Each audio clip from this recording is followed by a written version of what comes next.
In this episode of Another Zelda podcast, David meets with his cousins Carleen Michael to discuss some of their first impressions with the Legend of Zelda series.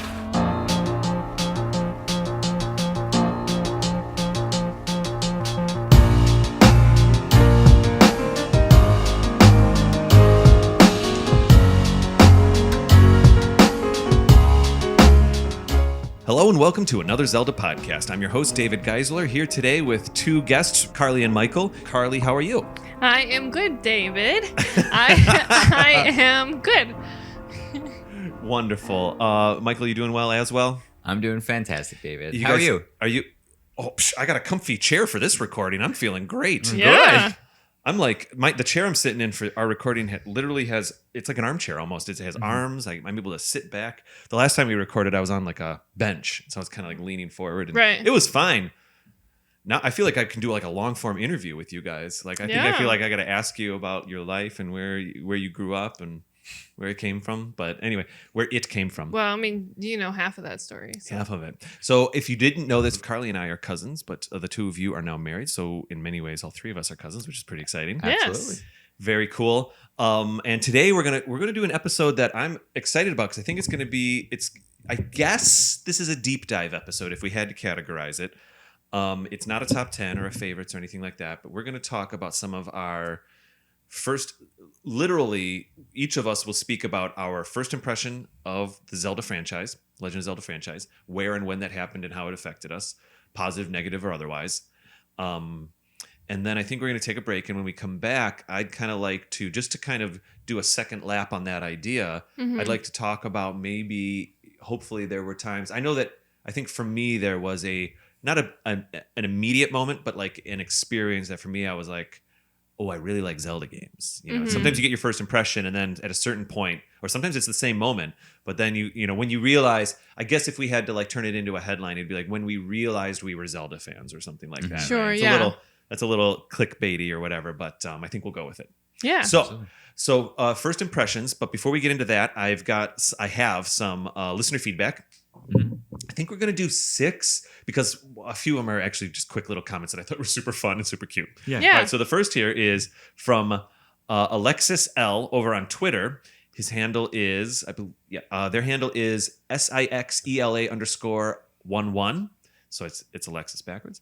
And Clever. Sixela11 said, at Another Zelda pod, at Raptor Pain, just started watching the pod. Great stuff. Consider me a fan. I'm binge watching the first season while doing a marathon of all the games. Nice. Ooh. I might listen to all the episodes before finishing Adventures of Link. Man, that's hard. So that's funny. So Adventures of Link is the second Zelda game ever. I'm not sure if Alexis here is playing chronologically or release order. Sometimes people choose to play release order because one of the things that's kind of interesting about Zelda games, Carly, because I know you're pretty new to the franchise, is that like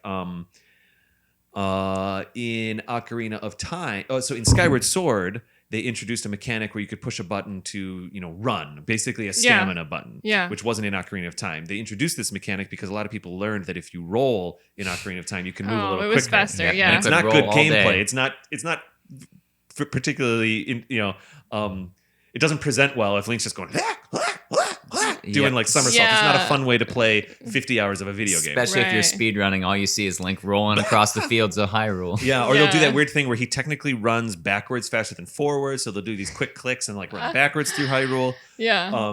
So in Skyward Sword, a couple games later, it was decided like, oh, well, what if we put a run button in there? And later that appeared in Breath of the Wild as well as a stamina gauge. But of course, what can happen is if you play the games chronologically, you get to learn the story in order, which is a lot of fun. I just put my microphone.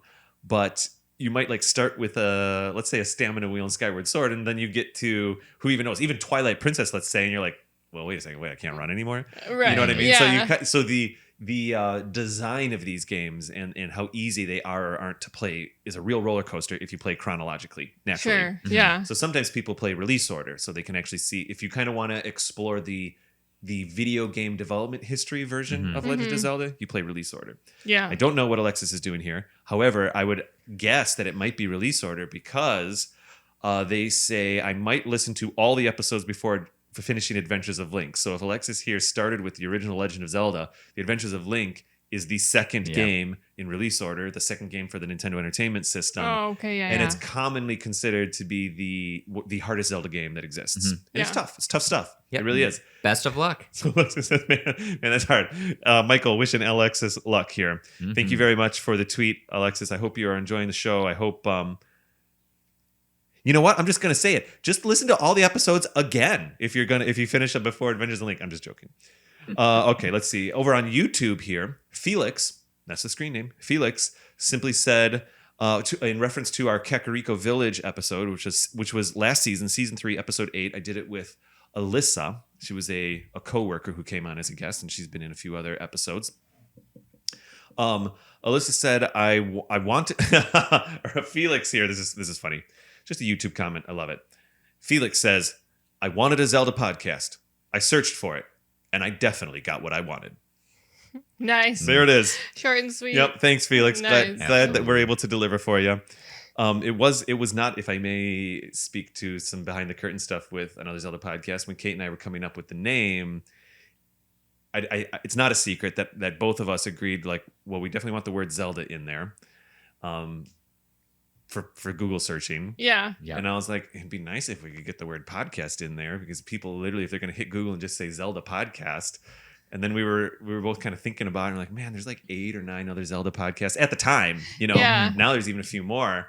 And we were like, well, we don't want to, we want to be serious about our love of Zelda, but we don't really want to be that serious of a podcast either. There's plenty of really nice podcasts out there that get really specific about knowing all the details, and that's super cool. Yeah. But both Kate and I knew that we were fans first. Yeah. So we were like, well, let's just have a little bit of a sense of humor. Let's just call it another Zelda podcast, because we just another one in the bucket there. Yeah. And people kind of know what they're signing up for, hopefully. Yeah. So hopefully Felix found, from an analytics or a logistics point of view, having Zelda and podcasting our title helped there. Thank you very much, Felix. Moving on over to, this is, I think, a review on iTunes or Apple Podcasts. Jack Attack, spelled Jacatack. Jack Attack 108. Nice. Back in January, actually said, I love this pod. Heart face emoji, heart face emoji, heart face emoji. I also love the Zelda franchise.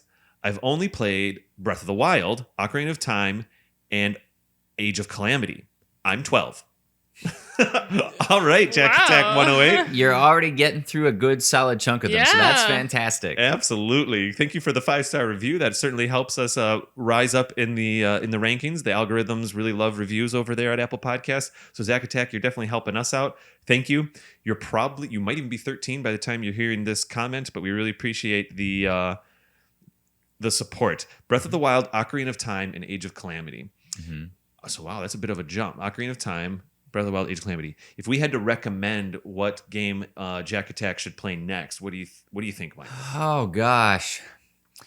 So if you've already played Ocarina, you could go back and play Majora's. Yeah, you could do the direct sequel thing. Link's Awakening was also re-released on the Switch, and that is like in my top tier list for Legend of Zelda games. I really like Link's Awakening as well. And if you're Mhm. playing Breath of the Wild and Age of Calamity, you have a Switch, Right. and it might be a good recommend to just go in there and do Link's Awakening. Yeah, that's a good one. Yeah, absolutely. Story-wise, Warriors. Majora's Mask is that direct sequel. Wind Waker has some Ocarina of Time references, which is cool. Mhm.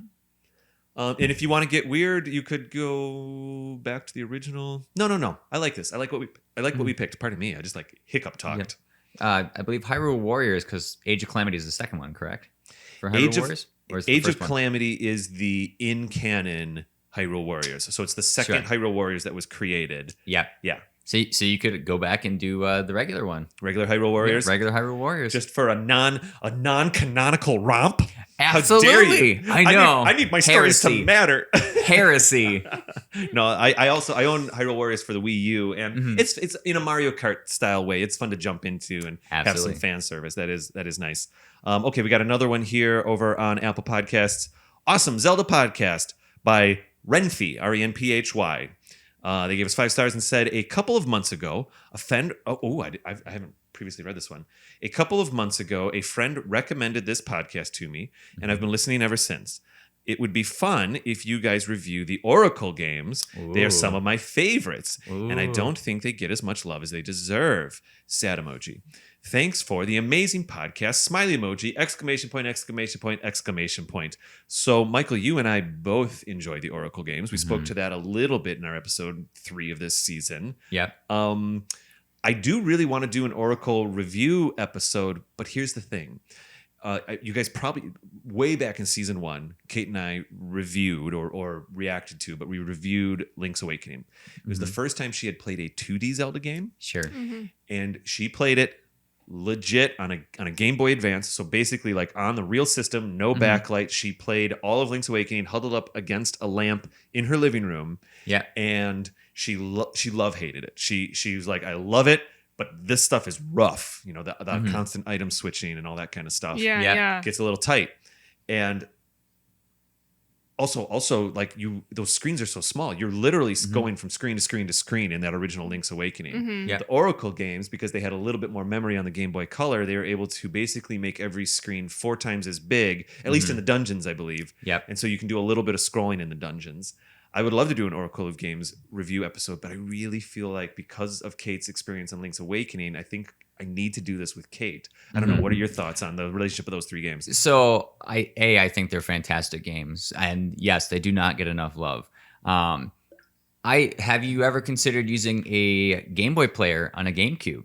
The Game Boy player would allow you to play the Game Boy Color games on the GameCube, which would put it on the full screen. You get a GameCube controller. It would help with the backlight thing, right? I completely agree. In fact, I'm so happy you said that because way back in season 1, 3 years ago, when we reviewed Minish Cap, I lent Kate my Game Boy player, and I showed her how to screw it into the back, gave her the startup disc, and so she played Minish Cap on the TV, and I think basically with a GameCube controller. I also lent her the link cable that will allow you to plug in your Game Boy and use that as a controller. But I think at the end of the day, she basically used the GameCube controls, and she loved Minish Cap. So I think, when you remove some of those obstacles, those games are really nice. I played Ages organically on a Game Boy Color almost 20 years ago, back when first time I had come to Chicago when I was going to Columbia College. Yep. And I remember like literally playing Oracle of Ages on the subway and waiting in line for registration and stuff. It was great. Yeah. But now Oracle of Seasons, I didn't find it for another 10, 15 years. And I finally bought it used at a game store. Yeah. No, do you know where? No, I mean, I have that. I bought a cartridge that way, but I have to say, I actually played it as the 3DS download from the Virtual Console store. So Seasons, I'm still trying to get through. I haven't completely finished Seasons, and I'm loving it, but I'm playing it on my 3DS. Anyways, so yes, Oracle games, awesome. I don't know how soon we're going to be able to get to a review episode because I really feel like I want to do it with Kate. Maybe others could join us, but I think Kate needs to be a part of this conversation. I agree. And by the way, speaking of the limitations of the original Link's Awakening just a little bit, I do know that during season 3, while Kate was taking a break, we still stayed in touch, and she did download and play the Link's Awakening Switch edition. Sure. And absolutely loved it. She thought it was cute, adorable. And so like there's a good game there, and I'm really happy she was able to have that experience. Absolutely. All right. Well, thank you so much there, Renfie. I think, we're going to do 2 more and then keep moving. I shouldn't talk so much. All right, here we go. Great podcast. Starry Chan said, I love this podcast. I always listen to it during lunch at school. I started listening a couple of months ago because I was looking for a Zelda podcast to listen to. I am listening to the Ocarina of Time episode at the moment. Oh, yes. Ooh. Maybe that was episode 18, season 1. I can't quite remember. I have only completed Breath of the Wild. I own and have somewhat played Link Between Worlds, Ocarina of Time 3D, Majora's Mask 3D, which is, of course, all 3DS purchases, Link's Awakening on the Switch, Twilight Princess on the Wii, and Wind Waker HD. Wow, that list got long fast. Right. Breath of the Wild was my first Zelda game, which I started in 2018. The reason I wanted Breath of the Wild actually was because someone was showing the guide for it at school. Oh, like the old days. I know. I remember those days. So I guess I can thank that person for leading me to my passion of all things Zelda. P.S. I also own all 3 Zelda books, as well as creating a champion. Oh, the Encyclopedia, Hyrule Historia, and I think it's like the art of Zelda and the Creating a Champion book. Fantastic. Super cool. I think I said Star Chan's name wrong. It's Starl Clan, StarlClan. Amazing. Thank you for the review. We're going to do 1 more and then keep moving. Lucy, so I wanted to get to this one because I actually took a snippet of this review when I first saw it, and I put it as a little quote. We have a little quote randomizer up on the top of our website of people that just say nice things about the show. Yeah. And so Lucy Labna, Labneh, Labna, Lucy Labna said, this is very sweet. So this review came in during the height of COVID. A jewel of a podcast that outshines the Zora Sapphire, Goron Ruby, and Kokiri Emerald. Aww. Another Zelda podcast is the Master Sword of podcasts. It helps cleave through the dark malice of our times and has become a priceless extension of its listeners. David and Kate and their delightful carousel of guest hosts offer thoughtful and well-researched insight to my most beloved game franchise. They focus on more than just the gameplay, extending their discussion into the game's development, lore, cultural impact, and personal meaning, making for an enlightening and educational experience with every episode. A professional but friendly podcast that invites its listeners to engage and discuss. AZP feels like a show and more. AZP feels less like a show and more like listening to a riveting conversation amongst dear friends. Thanks, AZP crew, for creating such excellent content, and I look forward to many more years of fantastic listening. Lucy, thank you so much. I assume your name is Lucy. We really don't know. But this individual really had some kind words, and it means a lot to me because, honestly, putting this show together through COVID was really difficult. Absolutely. I try as much as possible to have these episodes be in person. I think that's part of the AZP formula. Yeah. This idea that we can look each other in the face and kind of maybe speak over each other or get new ideas. I think there's a lot of things that are really special about doing episodes or shows over Zoom, Skype, Google Hangouts, whatever, but to have that quick there with someone moment is really special. So hopefully, Lucy here, she was kind of speaking. I assume, was speaking to that as well with this kind of conversation. So I wanted to get to that one.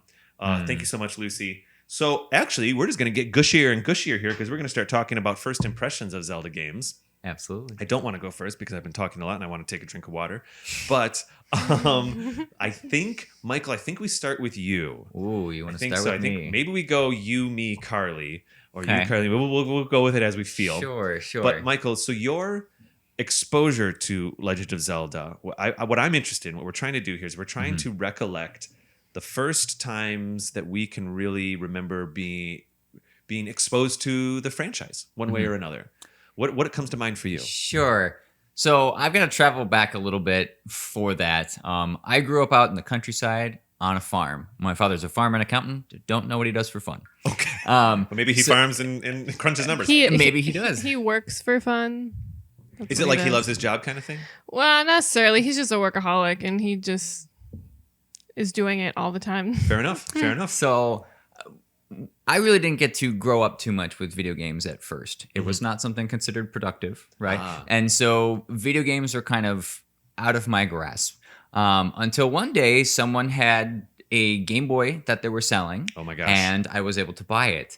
Was Game this Boy, like kid at school or something? That kind of thing? Yeah, so it was a kid at school. Oh, man. And so he had one. I had to actually sign a contract to make sure that the kid would not back out on me buying his Game Boy. What? Because, an accountant dad. So Wait a second. You got to iron this out for me. So your dad wrote a contract or had you write a contract? He wrote a contract so that way it would be signed so that I could have this Game Boy. No, and there was no this. takesy backsies, right? So you would pay the kid money, the kid gave you a Game Boy, and they can't come beat you up in a month and take the Game Boy. Right. Yeah, and be like, oh, you stole my Game Boy. You know? Right. Yeah. I mean, I kind of love this. So it was one of the black fat Game Boys, right? Oh, so it wasn't even Game Boy. the original tannish off white gray color. Right. It was a black one. And so with this Game Boy, it opened my world to a ton of different video games. Kirby's Adventure was probably my first one. Wow. But after that, Link's Awakening was something available at a shop in town. Really? And so I had picked it up because it looked super cool. They had the manual and everything. The art looked great. Wait a second, so you bought it at a resell shop? A resale shop. Yes, okay. I believe it was called Fox Valley Games, I think was what it was at that time. And the book and everything, that's great. absolutely. So, you're flipping through the book on the car ride home and you're like, man, this looks really good. I don't have any batteries in my Game Boy to play right now because they're all dead, right? Because it takes 4 batteries. And so I get home and I put the batteries in and I start playing this game. And there were so many things that I had never experienced in a video game yet because Kirby's, just 2D side scroller. You're puffing around, blowing air, swallowing things, I have to like reemphasize this. So this is your almost exposure to video games? Yes. That I have a few other stories with that, but that's a totally different topic for another day. Wow. And so you had no idea what Zelda was. You had no idea how it played. You just said, oh, this kind of looks like neat things. Absolutely. Oh my God, I love this story. Absolutely. And so I get this game and I pop it in and I turn it on. And of course, you've got this giant egg at the beginning and you're going through an adventure as you wake up on a beach. And there's just so many things that were different from the previous game I had played, which was Kirby, right? 2D side scroller. And you've got a top down, you're looking around, swinging your sword in 4 different directions, or 8-ish, kind of. And pardon me, 8-ish, you're right. No. And so you have different items you can get. There's a shopkeeper. There's all kinds of stuff you can trade in the game. And it just kind of blew my mind and like pulled this shell open to explore this amazing world that was in front of me in the palm of my hands. And so that was one of those things where like it just took off and I'm like, man, I really like video games. And it's like, it was probably the catalyst, right? Yeah. It just really helped cement that in there for me. And I think it's one of the reasons I liked that game so much. I used to play it almost religiously. Like we'd go on long card rides for vacations and I'd bring it along. It's something that's really near and dear to my heart for this game. And I love this. Not only is it your first Zelda game, it's one of your first video games. Absolutely. That has to be impactful. That's cool. Do you have any thoughts about the Link's Awakening Switch remake? So it looks pretty. You haven't played it yet. It looks pretty, but I haven't played it yet. I'm hoping, and I'm hoping I've tried not to dig too much into it because I want to experience it fresh at some point. I'm hoping that it translates really well, a lot of the emotions and like the controls and stuff that I felt while playing, right? And I have some more moments to talk about that later, but I don't want to take everything. Well, that's okay. So let's circle back. I think you'll enjoy the remake. I was worried about the biggest change is that it doesn't do screen by screen scrolling. It does normal scrolling. Sure. So there are times where you can kind of see parts of the land that maybe you wouldn't in the Game Boy version. Sure. You know, Tall Heights is right next to, I don't know, Enwell Village or something. And normally you have no idea they're right next to each other unless you're consulting your map. And in this version, you can kind of be like, well, I see it right there. Right. But in other ways, I think it's a fair, like I will always still go back and play the Game Boy version of Link's Awakening. I don't even own the DX version. Wait a second. Is the DX version the one that you have with you here this weekend? Is that the one you bought at the used video game store that you've had for whatever? It is not, unfortunately. Story about my childhood, I was not very smart about the fact that when you sell a video game, the likelihood is I'm not going to see it again for a long time. But that's the way you could get other games, right?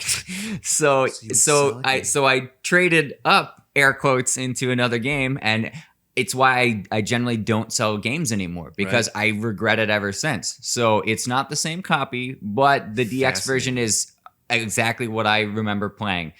Just not on Game Boy Color, which adds a whole extra dungeon. So I missed that. Yeah. The color dungeon. You know what I'm thinking though is like with that classic black Game Boy and the black cartridge, that's gotta be a cool look walking around with that old school Game Boy and the DX cartridge. Absolutely, yeah. So I think you've got a green Game Boy Color right now. I saw. Yep, one of those teals. I put in a new screen and everything. Added a new back onto it. So it's good. I need to replace the screen again because it's got a little bit of scratching in it. But yeah, I like to take that color. Yeah, I like to take that stuff apart and put it back together. Sometimes I paint them too. I was excited when you guys came to visit this weekend and I saw that Game Boy Color sitting in the car because I do that too. I'll go around with. It's usually my Silver SP just for convenience. Yeah. But like I will go back to the Color and the whatever. I don't think I have them up on my shelf over here. I think they're buried in this little trunk. But anyway, that's good stuff. And I'm honestly jealous of your black Game Boy purchase because I always thought that was the coolest one. I had the normal. The gray one, I guess you could say. It's like an off gray, white kind of vanilla thing. Gray, whatever it was. Yeah. And then my little sister ended up getting the red Play It Loud one, which I thought looked super cool. Sure, like one of the pockets or whatever. You know what's cool about the black one is I think the Game Boy logo is a slightly different color or something than the others because it had to be the dark Game Boy words didn't show up. Yeah, it's a cool look. Yeah, I think a lot of that went gray for how it looks. I think they flipped some of that around. So most of the time, so I'm trying to visualize young Michael playing Link's Awakening. You're doing it. Are you also holding the Game Boy under a lamp in the living room kind of thing? Or what was your preferred mode of play? So I played it a lot while I was, on vacations and things like that. So you're sitting by the car window and you're hoping you have a window seat really bad. And then you still want to play it when it gets dark. So you're like hoping there's street lights that are just like pooling overhead, and you're like, oh, I can see for a moment. Pause. I can see for a moment. Pause. I can see for a moment. And it was rough. But once the Game Boy lights came out, that helped a little bit. Yeah. Right. Yeah.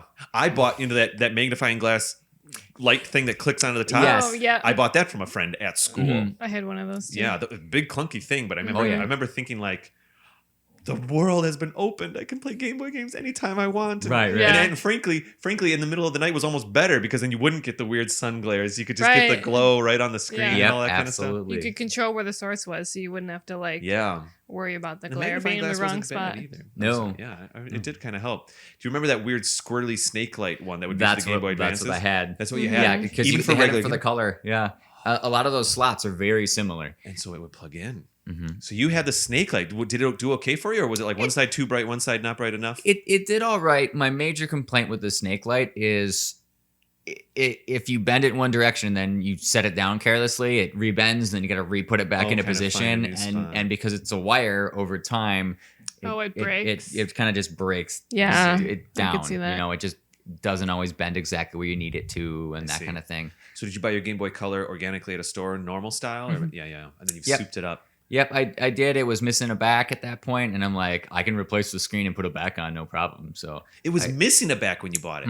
Yep, and the Wow, you and the really screen, brought this thing back to life. Yeah, and the screen was not doing very good at all. It was really scratched. So yeah, I like restoration of that kind of I stuff. love this.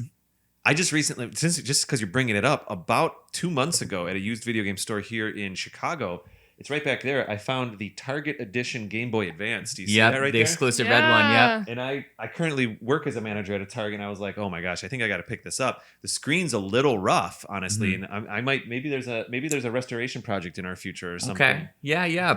I mostly have it just as almost as an ornament, honestly. At this Yes. point, I just have it on my shelf, and it's just cool because they were hard to find, and it was a super Yes, they were very hard to find. wacko. It was one of these, like I was asking the guy that runs, it was the Exchange over on Belmont, and they have a couple different locations. I also really enjoy Video Games Then and Now, which is out a bit. It's about 20 minutes west of here. But anyway, I was talking to I assume the manager at the Video Game Exchange on Belmont, and I was like, when did this come in? He's like, oh my gosh. So it was kind of like one of these, it just came in a few days ago, and it was one of these like game dumps where and I mean no offense, but like a grandma or a parent just brought a box of stuff in Yeah, and said, she had "Here's no the idea what stuff." she had. Yeah, my Yeah. kid Little is now Johnny doesn't 40, play it. 50, 60, and this has been in our basement for 20 years or whatever it is. Oh no! I And, wonder what happened when the kid found out. Well, maybe Like the if- kid said, yeah, no problem, get rid of that Game Boy stuff, and Oh. didn't know either. Who knows? Yeah. You know what I mean? But I did a little research, and it was like a kind of mildly exclusive release and everything. So I was excited to find it. I have a bit of a rule when I do collect things a little bit, but my rule is I only buy games I actually want to play. I only buy systems I actually want to play. Yep. If I have a Game Boy Color, I don't need to buy 4 more or something just to get every Right. color. Like it's more like I collect for use. I collect to play the games. Right. And so, wait, you just had a moment, you two. Do you do the same, Michael? Carly just sent a look over to Michael about this, or is it the opposite? Have I ripped off a band-aid? Do you want to explain, Michael? Do I want to explain? Hey, So- Michael, what's your philosophy for game my collecting? How do you philosophy- like to collect? I like to collect things that I do want to play at some point in space and time among the hierarchy of many, many games that are continuing to hit my backlog. Yeah, I have shelves, yes. shelves. Yes. I mean, I do too. Every game I buy, I try to. It's something that I've like wanted to put on my list because I Yeah. wanted to play it. I'm not trying Yes. to complete any lists or anything. Mhm. I agree with that. It's safer that way. Let's transition a little bit over to Carly. So, do you also do a little bit of retro game collecting, Carly? Or are you a bit? Is not so much. I would say no at Yeah. this point. I do some collecting. My mind is blanking right now on okay. what I collect. Well, I kind of jumped over to a but little bit of You Kirby collect stuff. a little bit of Kirby? well, cool. you give me Kirby stuff is what happens. Michael's like, So you Michael's collect like, it, I right? have you collect Kirby. That's kind of funny. I really enjoy the Peanuts comic strip Okay, because actually our grandma really enjoyed she did indeed. Peanuts, which is I think where I picked it up She used because to cut them out and give them to me. There was like Really? there was a surgery she went through like 20 years ago, so she lived with us for like a year. It was a Oh, foot surgery. She took Oh, my sure. room, in fact, and I slept somewhere else. And You're like, darn grandma. They gave her my room so she could be closer to the restroom and all that stuff. And she kind of wheeled around on a chair because she had foot surgery. I was maybe in junior high, maybe even younger. And she used to cut out the Peanuts comic strips. I can't believe I'm remembering this right now of that day, but then like give them to me. Nice. Like, oh, here's the Peanuts for today. Uh-huh. It was a good memory you just gave me. Anyway, so Peanuts. Yes. So I collect that stuff. Basically, I have lots of Snoopies. Oh, nice. Michael recently gave me it's a book. It's called the Peanuts book, and it's like basically an entire encyclopedia. It's like the Zelda encyclopedia except Peanuts, and Cool. it's like a whole timeline of like when he started, like what school he went to get into to drawing and all of that, and like when the museum in California opened and all of that stuff. So anyways, No, it's great. we'll get back to Zelda.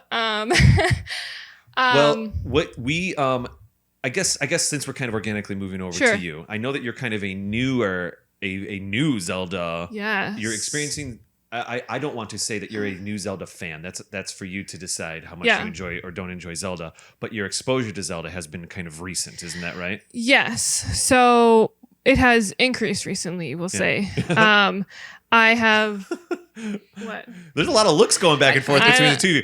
I think he's just very proud. Yeah, right now. I see. I think is what's happening. Yeah, no, it kind of happens with Ginxley. She'll make a comment about a certain video game, and I'm like, oh, that's wonderful. Warms the cockles. Okay. So I think right now you're playing A Link to the Past. Yeah. So I was like aware of Link and Zelda, and I think my awareness actually came from the Super Smash Bros. Okay. Because my brother is really into video games, Mhm. and I don't recall if he ever played a whole lot of Zelda games. Mhm. By the way, but- my story is not about a game either. It's about being introduced to the franchise in a different way. Yeah. So when is really the first time you became aware of like the Zelda franchise? Yeah. Well, it's okay. Yeah, so the first time I was introduced to the characters was actually through Super Smash Bros. Right. Melee, actually. So Okay. I was like, yeah, just these characters from other things. And I didn't know that they were like part of other games, and they were sort of like doing cameos, if you will. Right. And I just sort of like, would hear about Zelda and whatever. I'm like, oh yeah, it's from, that fighting game, whatever. And then From that fighting game. I love it. Soul Calibur 2, of course you're talking about. yes, Absolutely. absolutely.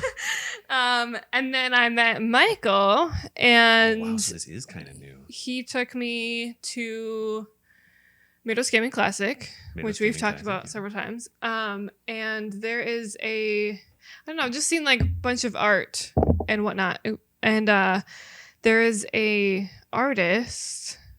The only thing I can remember is Lore. Yep, Lore Rain. Lore Rain. Okay. Or Rain Lore. Some form of that. It's either Lore Rain or Rain Lore. Anyways, so he is a digital artist. Yeah. And he is at a lot of conventions. Okay. And he comes to Midwest Gaming Classic, and he had a really beautiful picture of Link in front of the fairy being healed, and it's like super beautiful. It's this really pretty blue, Yeah.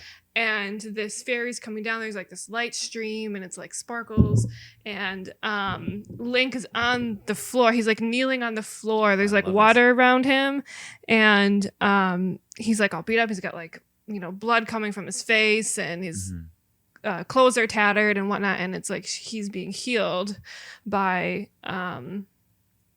presumably one of the great fairies or something. right. Yeah. Yes. Yeah. And so it just like really, I think, piqued my interest, because I was like, that's a really beautiful picture. Like, I love the way that he depicted that. And he sort of like explained, the situation to me, why he made the. Oh, so you got to speak to the artist. You were able to speak to the Yep. artist. Yep. He was there selling his art. So we got to have Like a at his conversation booth. with him. Oh, Yes. cool. Yeah. Yep. So, Is this the Midwest Gaming Classic we were all at together? Because I'm sad I missed I think it was the year before. this. Okay. Yeah. Yep. I mean, he's there every year. So I believe he was there Oh, okay. the same year that you were there as Sad well. I didn't see it. But yeah, so then just like slowly through, Michael talking about it, and then actually you started this podcast, and I was like, oh, Zelda, maybe, whatever. And then another Zelda podcast, that Smash Brothers podcast. Yeah, Smash Bros. Podcast. just like, wanting to be a supportive family member. I was like, oh, maybe I'll listen, whatever. And then it just like kept piquing my interest. Cool. And then you did your episode where you interviewed people at the Midwest Gaming Classic, and you were like, yeah, we'll talk about, games that you played. And I was like, oh, I haven't played any of them. Oh, because when we saw each other, yes, I remember. So I was like, oh, now I really want to play one. Yeah. So I know. Man, you have a world of fun ahead of you. You definitely do. Yes. Now you're starting with A Link to the Past. Yes. Which is a difficult game to play. It is in my very opinion. difficult. Yes. It's one of those. It's the third ever Zelda game made. Yes. In release order. Yeah. And Link's Awakening, I think, was the fourth then. But it's, those first three are, most of the difficulty comes from a time in video game history where the controls weren't as intuitive, or some of the, you know what I mean? Like, one of the things that really drives me bonkers is like when you sword swipe in A Link to the Past, you can't turn your character quickly, And it's tough. You got to kind of play the game the way the game wants to be played. Mm-hmm. Yeah, and the save spots are far and few between. Mm-hmm. Like, if you die, you have to start all over again. And you're like, I've done this like 50 times, but I still can't get it. Mm-hmm. So it can be frustrating. If you want that to continue to be your first Zelda experience, I support it wholly. But if you were inclined to venture off onto a different path or something, Skyward Sword's. Oh, that's okay. This stand is a little funky. Is it okay? Is it staying? Yeah. Yes. We got a full smack on the microphone there. Skyward Sword HD is coming out for the Switch. It might be something to like consider. It's literally the first canonical Zelda game. Yeah. It's got some really good dungeons. Michael and I were talking earlier that I think just because I was thinking about Breath of the Wild, just simply because of how beautiful the graphics are. Yeah. Also, I was going to say too that I really like the story of games. Mm-hmm. So I think like that's why I like Final Fantasy a lot, because it's very story heavy. So like if I know more about the story and like the backstory and all that, then I'm like more interested into it. Mm-hmm. And Breath of the Wild feels like it's more story heavy. Mm-hmm. It's very interesting with Breath of the Wild because it's the one Zelda game that everyone can, quote unquote, play the way they want to play it. It's an open world game where you go around and you experience the narrative the way you do. Everyone connects the dots in different ways just by nature of how they move through the world. Mm-hmm. But eventually you collect enough dots that you kind of get the larger arc of the narrative and all of that. Yeah. And so that's really cool. So one of the things that's interesting about Breath of the Wild is a lot of times the conversations aren't like, oh, did you get to that part with the Zoras in Ocarina of Time? And wasn't it cool how that guy said that thing? Mm-hmm.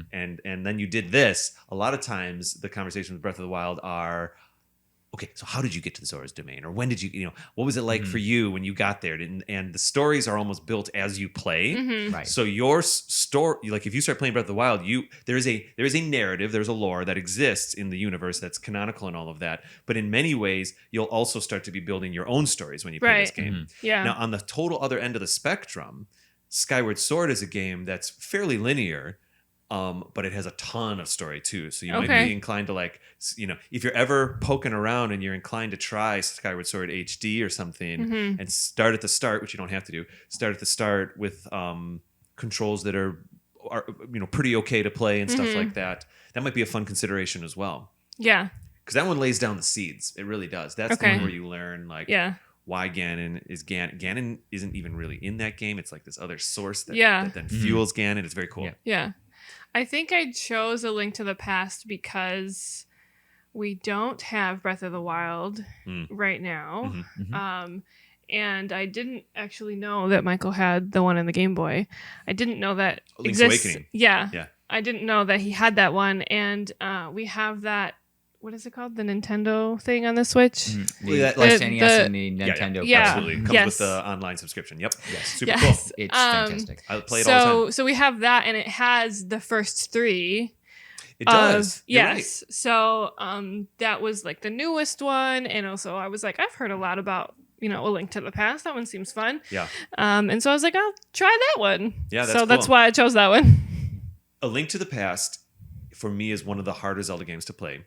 but for many, it's their absolute favorite because for many, it was, if you were a fan in the late 80s and you played the first 2 Zelda games and you liked them or whatever, really A Link to the Past was the first one that it was, okay, this is a bit like a hot take kind of thing, but it was the Breath of the Wild of its time. Sure, yeah. Where all of a sudden a Zelda game was like the graphics were scrolling and it was this world that you could walk around in all over the place, and like by today's standards, not that big of a world, but you know, and honestly, a lot of people make comparisons of Breath of the Wild to the very first Legend of Zelda game, which I think might be more correct.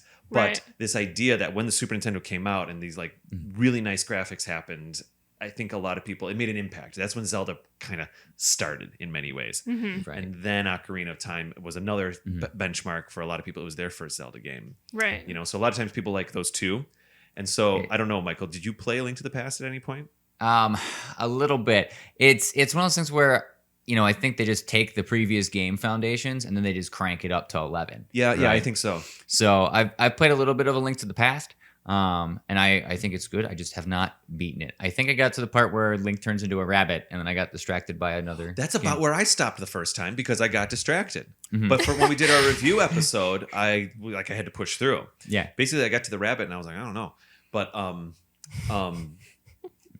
anyway, I'm like super distracted by that. You turn into a rabbit, you get distracted. Yeah.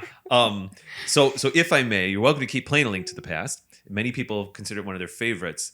But if you are a little frustrated with some of the difficulty or sometimes for me, I die in A Link to the Past and I don't feel like it was me that died. I feel like it was the game maybe not allowing me to translate what I wanted to do to my character correctly. Yeah. You know?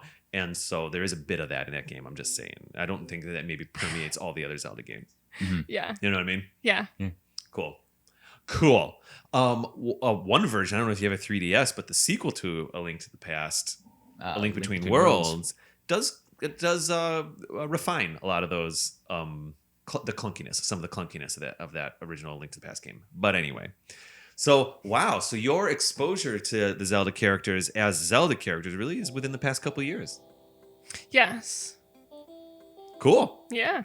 That's great. I think you know what? Honestly, we're like we're like 40 minutes in, half an hour into this. Let's take a break. I'll come back and tell my first impressions, and then we can just kind of round table maybe some of these highlight moments that we've had about the Zelda series. Absolutely. Sound good? Sounds good. All right, so we'll take a 2-minute break here. We'll hear about some other podcasts that 6.5's making, and I'll see you guys on the other side.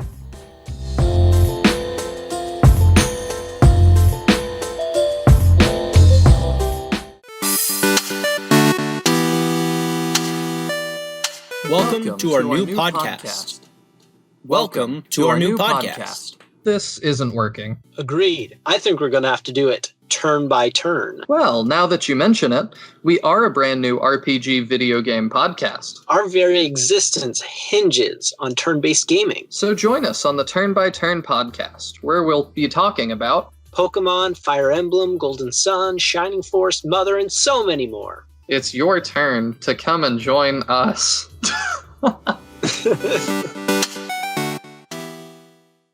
One heist, 6 plots for betrayal. When Raya Cautela cons 5 other thieves into helping her steal a magical artifact from the most powerful man in the world, she knows she's playing with fire. What she doesn't know is that the rest of her crew is just as underhanded as she is, and they all have plans of their own. M.J. Kuhn's Among Thieves, a fantasy heist novel full of twists, turns, and betrayal, available beginning September 7th wherever books are sold. Visit mjkuhn.com for more details. Jake, have you ever been looking for a definitive Nintendo ranking and can't seem to find it because it's just everybody's own opinion? Honestly, all the time, Sam. Well, I'm looking for someone to give us the answers. Wait, you mean like a podcast made by 2 young, handsome men where they create a definitive top 5 list of all things Nintendo? Should we just do it ourselves? Yeah, that sounds fantastic. Let's give it a shot. I'm Sam. And I'm Jake. And at Top 5 Nintendo, I'm going to give you my top 5 list. And I'm going to give you my top 5 list. And then we're going to duke it out and see what the real top 5 is.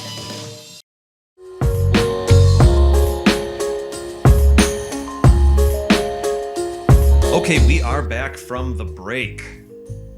I think, so that was actually really fun. I kind of like, asked you guys a lot about your stories. I hope that was okay. I really Absolutely. enjoy hearing these kinds of things.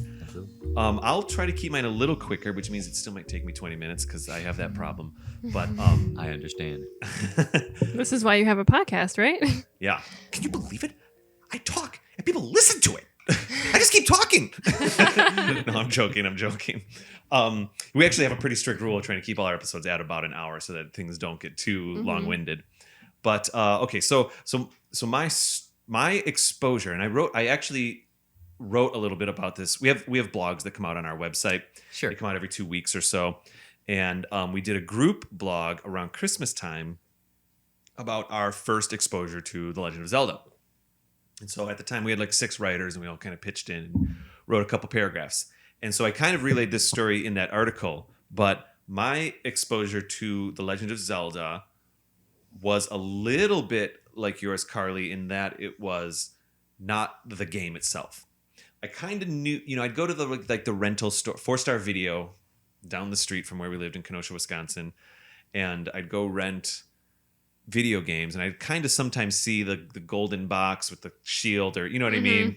And I, would once in a while at a friend's house see literally the gold-plated, or not gold-plated, but the gold-looking cartridge at a friend's house, and it was always a little intimidating because it seemed like a really adult cartridge. Yeah. It's like, I don't want to play that one, But it was all very disparate. I didn't have a clear. I don't even know if I fully understood like the characters that were in it. I just kind of knew this was a game that existed. It's almost like Dragon Quest was like that for me in the early days. You just kind of would see the blue slimy thing, and you never really knew what you were looking at, because you just didn't know. So I had a moment. It's kind of funny because we were talking about our grandma in the first part of this episode real quick, but my story happened at a time when my sister Katie and I and my parents visited Grandma and Grandpa in Duluth, I believe. Was it Duluth, Iowa, or Duluth? That sounds right. There was a period of time They when I moved was around a really lot, young, where they were not in Prairie or anything, which is like where their families both kind of were. Yeah. Maybe Grandpa was from Duluth, but it doesn't matter. They were living. I'll just say Duluth. I think it was. Is Iowa on the other side? Yeah. Okay. Let's just say Duluth. Yes. Otherwise, I'm gonna spin my wheels here for another 5 minutes. And we would go visit them at their house maybe once a year. Grandma and Grandpa were living together, and again, my third sister Kimberly wasn't born yet, and honestly, I guess Carly, you weren't born yet either. Now that I think about it, as I'm doing the math. Yeah. And there was a time where so one thing, I guess, since we're family, we can kind of have these slightly more family oriented conversations. But Grandma back then had one of the little like personal shopping cart pole things that we see them all over the place now. Yeah. The 2 wheels. You can kind of pull the thing behind you. Oh, and yeah, there was yeah, a grocery store, like a small town America grocery store a couple blocks away that she would usually walk to get the groceries. She had described to me and us when we were visiting. It's not like I watched it happen every day, but she's, we just go in here and I bring my own shopping cart. And just if I may, as a side note, I remember thinking what? She has her own shopping cart? This is so fancy, is what I remember thinking. I had no idea that was even a possibility. And so my mom and her would walk down to get whatever the food was that they were going to make or something like that. And I think there was one time, my memory is that I think Mom and Dad were with me, and I was very young. This is like early grade school, if even that. And we walked into the corner grocery store place, which was a sweet, charming little grocery store, bad lighting, the whole thing. And there was the cereal aisle. And my parents they weren't super strict about no sugar cereal, but they were very sugar cereal adverse. It was a lot of Wheaties and like regular Cheerios. And if we wanted something sweet, my mom would allow us to put bananas or strawberries in our cereal. That's about as sweet as it got. Okay. Later on in life, we were able to put a little sugar on our Rice Krispies, and that was a very exciting morning if we were allowed to sprinkle 1 spoon onto our Rice Krispies. So anyway, if once in a while I'd try to ask for the Fruit Loops or something like that, and Mom would go, "Oh no, you don't need that." Well, once in a while, if we were on vacation, like camping or something, sometimes this would happen. We'd go camp in Prairie du Chien. They'd kind of loosen the grip a little and let us order or purchase like a fun cereal. Maybe it was Cinnamon Toast Crunch or Fruit Loops or whatever. Yeah. Doesn't matter. So we walk into this corner grocery store and I look up, and obviously before the internet, obviously, a lot of times we as consumers now, we're aware of products before we purchase them because they're hitting an Instagram post or they're on a website blog post or YouTube's reviewing it or something like that. Facebook ad. Yeah. Like my nieces are 8 and 11 and they know about products before they even are on the store shelves. Okay, fine. That's the world we live in. But back then you wouldn't really know about a toy or something until it was on a shelf. Saw it, yeah. Well, anyway, we go into the cereal aisle because it was a little bit, I might be conflating this a little, but I'll just say like mom and dad said, okay, you can go pick a cereal or something like that. And I kind of knew that it meant maybe I could pick a fancy one. Yeah. A fancy one by like a sugary concoction. Anyway, I look up and there was what you guys might know it. Everyone knows it now, but there was the Mario Brothers cereal box up on this shelf. And I had never seen it at our local grocery store in Kenosha. It was like this mystery thing in this weird little grocery store. And it was a half and half box. Are you guys kind of familiar with the cereal box I'm talking about? Yeah. Yes. Half of it was Mario themed crunchies. They probably tasted like I don't even know the cereal analog. But anyway, the other half of the box was Legend of Zelda.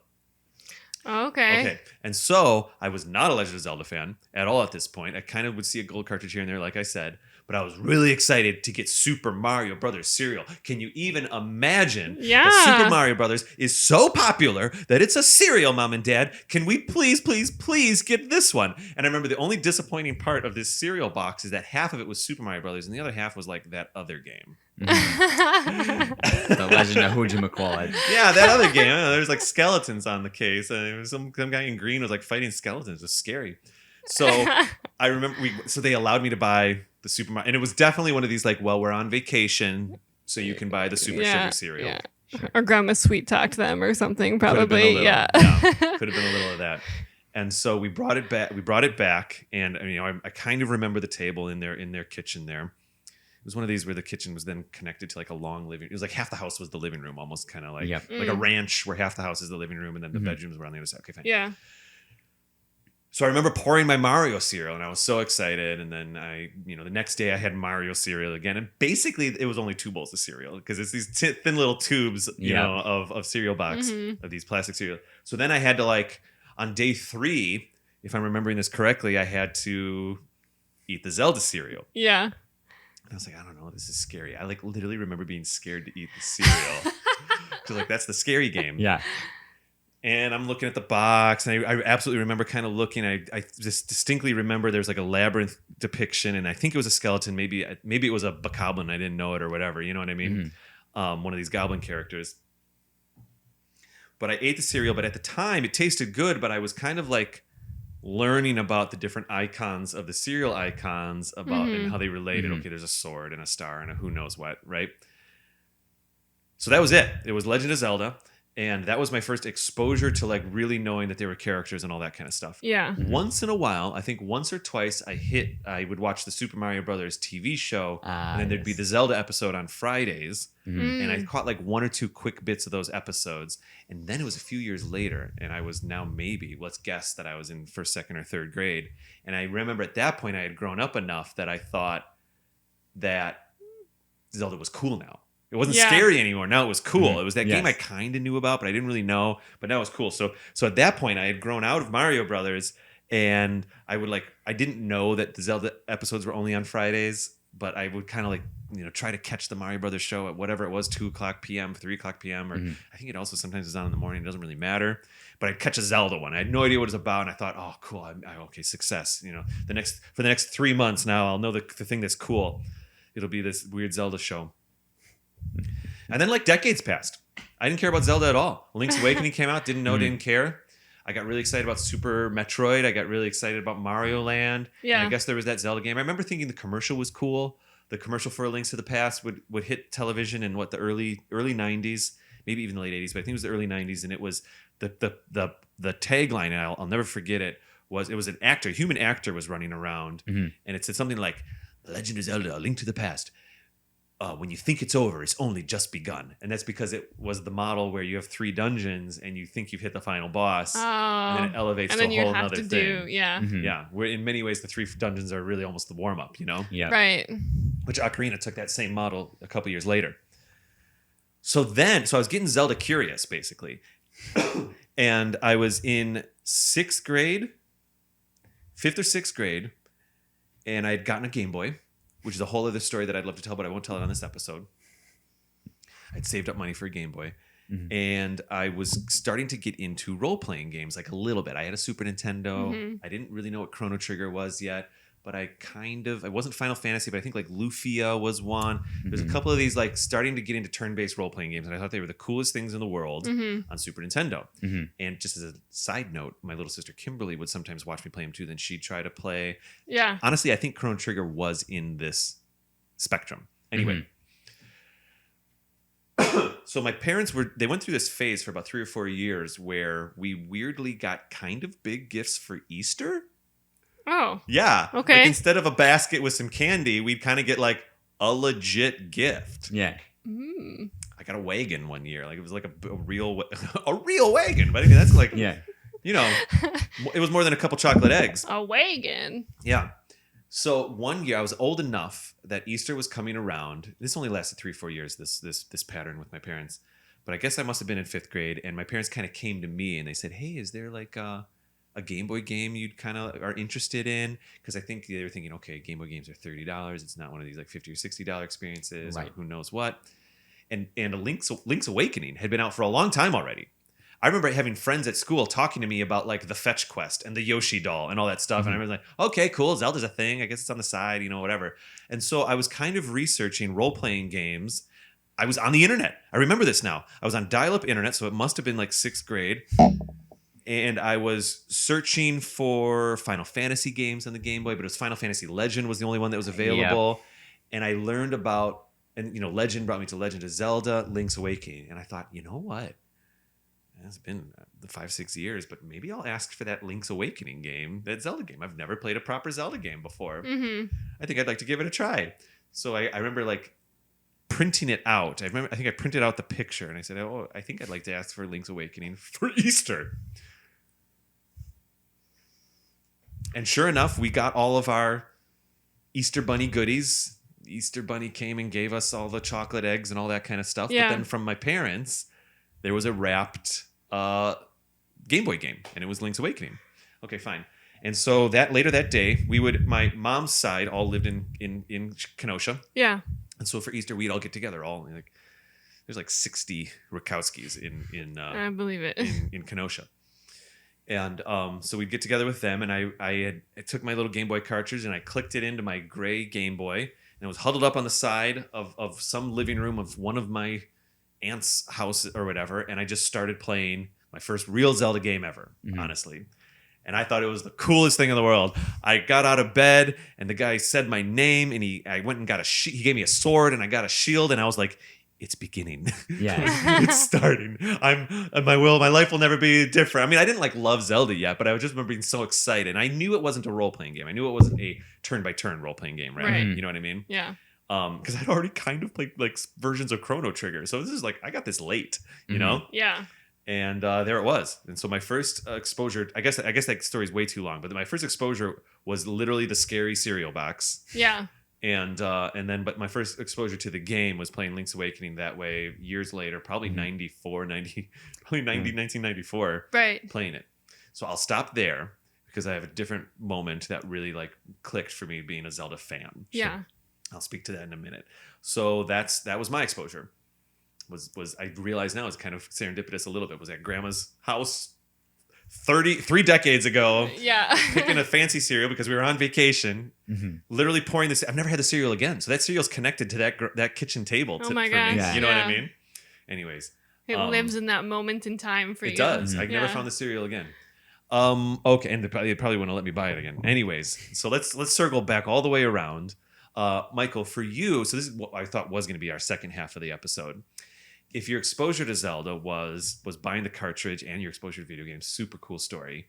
Was there any moments for you, and if you say, hey, guess what, it was Link's Awakening, I'm cool with it, but was there a time where you were kind of like, hooked to the Zelda franchise? What was that like for you?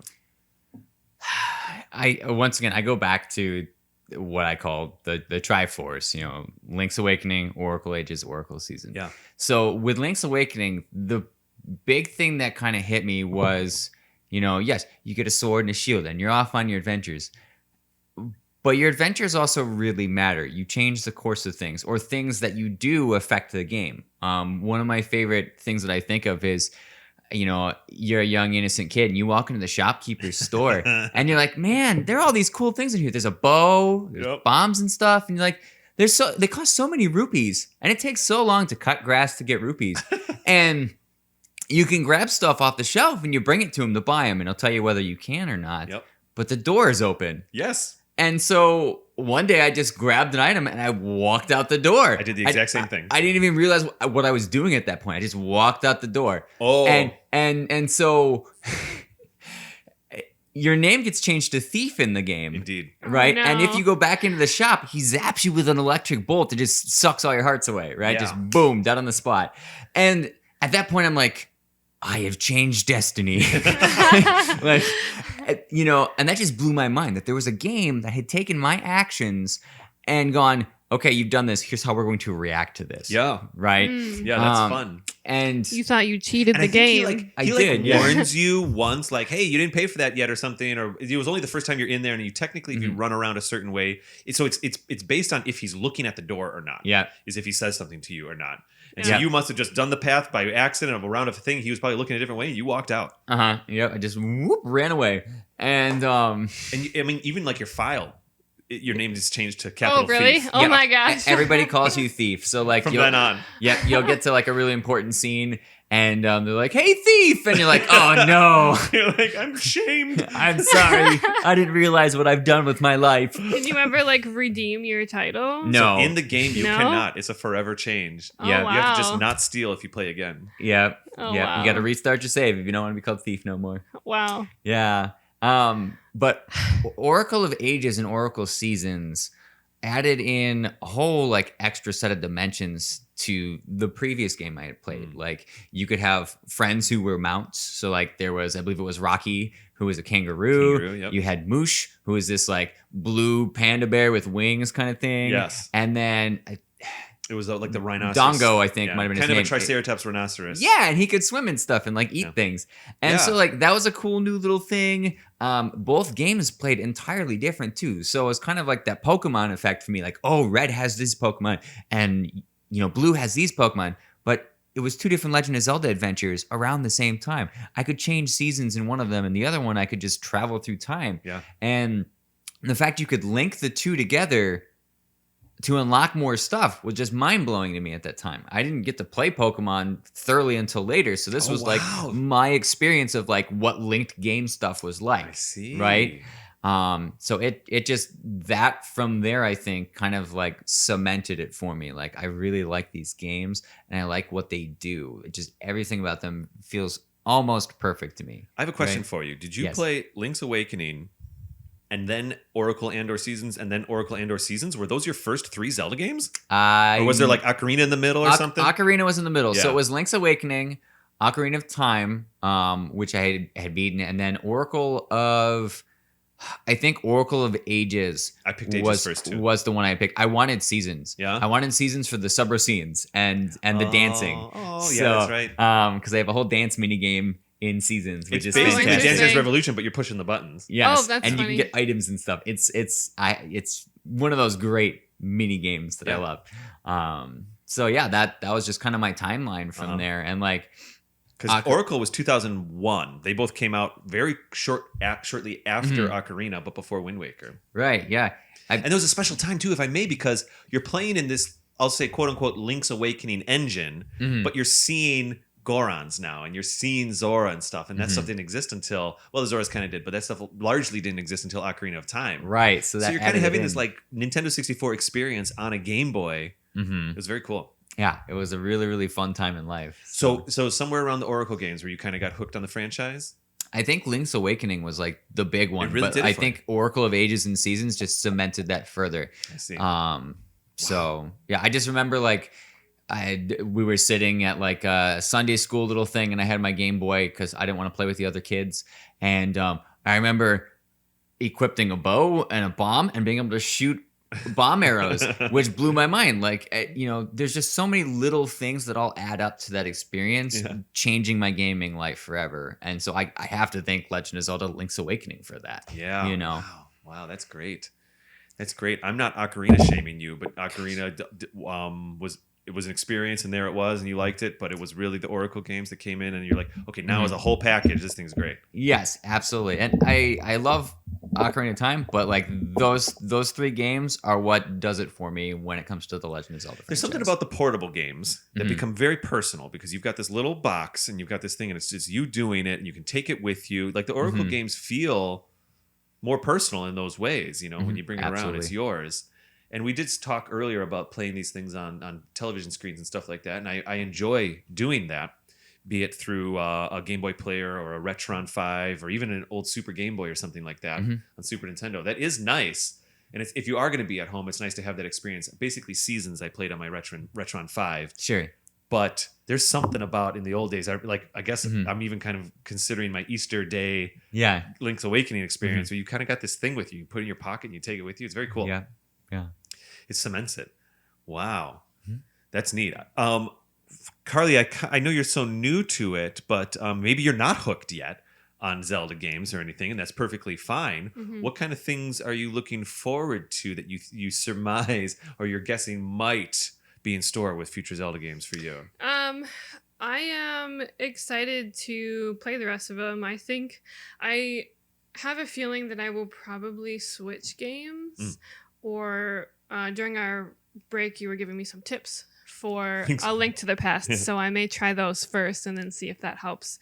But I think that hearing both of you guys talk and just looking through the encyclopedia and all of that, and just like having the knowledge that I have and then playing the games, it's like I'm like connecting the dots like as I'm playing the games, and I'm like, oh, that's that thing that they're talking about, and oh wow, interesting.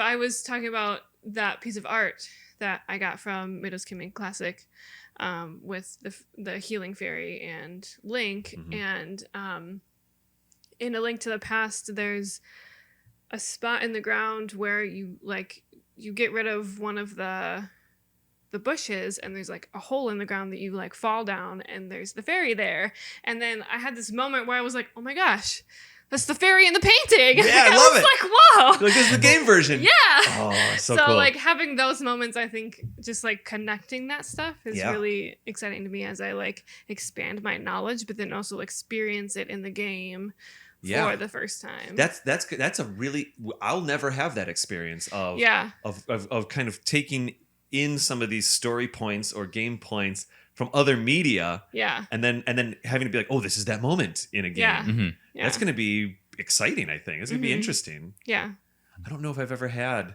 because I played the Zelda game and there it is, and then later you see the art and you go, oh, I remember that moment. Oh wow, interesting. Cool. Oh man, I don't know. I can't wait to talk to you a year from now when you've like played 40 hours of Breath of the Wild or something like that. You're gonna be like, and then this, and then this. If you enjoy some of these Zelda games, I think you've got a lot of good experiences. My favorite thing about Zelda games is that there is narrative, there's a good storyline and all that kind of stuff.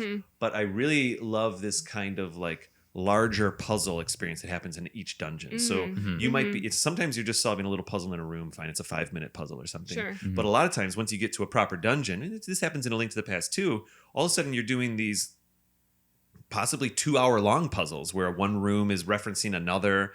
And the best Zelda dungeons, in my opinion, are some of them are in the 3D games, some of them aren't. There's some really quality ones in the 2D games, but where they sometimes refer to these dungeons as puzzle box dungeons, where the whole dungeon moves and morphs because of things you do.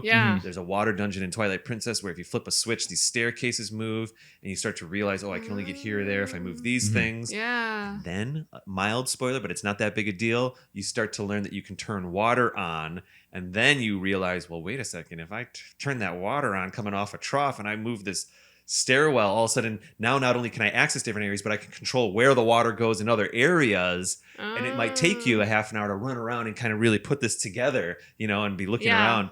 It's when those experiences happen where you kind of like you've gone into these large puzzles where you have to be aware of your surroundings and stuff, that it's really satisfying. It's really good stuff. Yeah, that sounds like a lot of fun. I love puzzles, actually.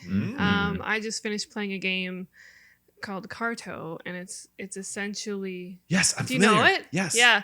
I just beat the game recently, actually. It didn't take me that long, surprisingly. No. Maybe I just really enjoyed it, but I really enjoy puzzles. So, like, literally the fact that you have to, like physically switch around these, like, pieces of paper that are, like, tiles, if you will. You have to... There's even parts of the game where, like, you're, like, in the forest, and you have to... go a certain way, and then based on like how the winds are moving tells you which way you have to go. So it's like you're going through the forest, but it's really just like the same 3 tiles that you're switching around, and you have to listen for like a certain chime to know if you're correct or not. Oh wow. Yeah, so it gets really complicated. It's super fun. I'm excited for you to go into the Lost Woods in Ocarina of Time and Breath of the Wild. Remember that experience when you go into those Lost Woods. Right? I remember those days. All I'll say is remember the wind. Yes. Remember the wind. Remember the wind when you're in Lost Woods. Okay. Breath of the Wild. I Cool. will. Yeah, Carto was recommended by the YouTube channel Game Maker's Toolkit, actually. Nice. Yeah, he was speaking about it. I believe Michael found it, actually, and he was like, I think you'd really like this. And then I put it on my wish list. I haven't purchased it yet, but now with this additional recommendation, maybe I'll have to. It's really good. Awesome. Cool. Well, I guess I'll speak to my like hooked moment with Zelda, and it was kind of in between Link's Awakening and Ocarina of Time. So by now I was maybe in like 7th or 8th grade after playing Link's Awakening. I still did not play A Link to the Past. I'd kind of missed the boat, and I was excited about Zelda 64 is what it was called at that point when we were developing it, but Ocarina of Time. And the internet was a thing now where you could actually like go to sites and research things and learn things. Nintendo.com did exist, and you know, because in 6th grade and 7th grade and 5th grade you're going to the toy store and buying magazines. Yep. And you're just reading everything and anything you can about a certain game. Or you get those big cheat books. I remember my brother having a bunch of those. Yeah, strategy guides. They feel Give me the strategy. They feel like cheat books though. At their worst they are, but at the best they're like they're maps and stuff like that. Yeah. But if I wanted like news on Zelda 64, I'd have to go try to I'd have to try to find an Electronic Gaming Monthly or a Nintendo Power and thumb through it and see if there's like one page of an article that would tell me something about the development. You know, E3 was always a very exciting thing because you get a little information because these companies would go and talk and come back with the information. Anyways, so where I knew I was hooked on The Legend of Zelda was before Ocarina of Time came out, but it was in development, and I was reading as much about it as I could, and I got the guts. At a certain time, I was on like the Nintendo website, and I found their email us questions account, you know, and I definitely did not have a personal account. I definitely had like Ron Geisler AOL something because it was my dad's. It was like the family email at that point, right? Yeah. Like, hey, family, we have an email, you know. Yes.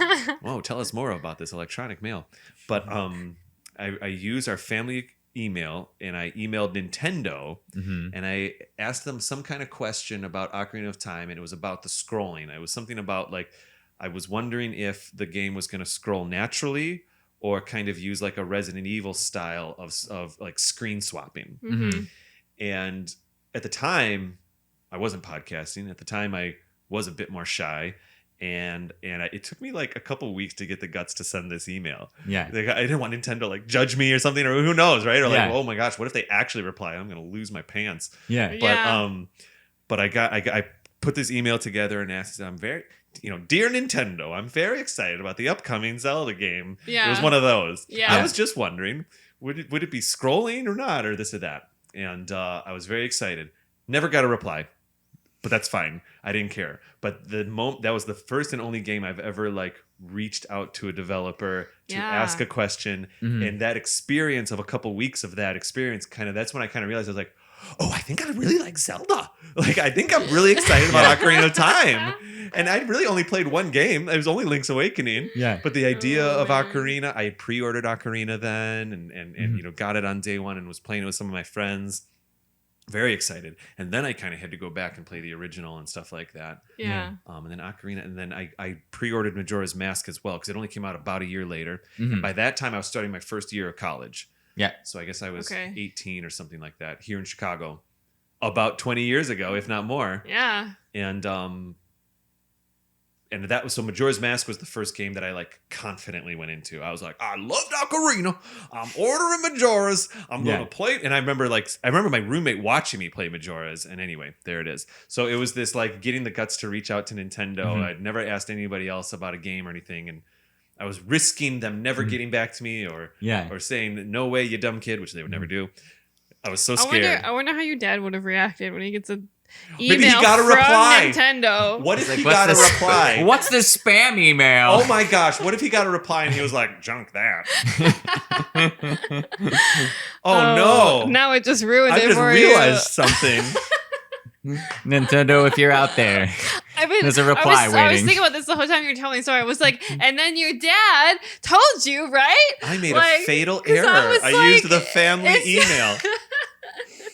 I was like, did you ever check or? My dad, Like- you know, he goes in and out on supporting video games. That's Yeah. fine. That's cool. But I'm sure you'll be like, what's this, a Nintendo thing? Okay, I'll just trash that. Yeah. I have no idea.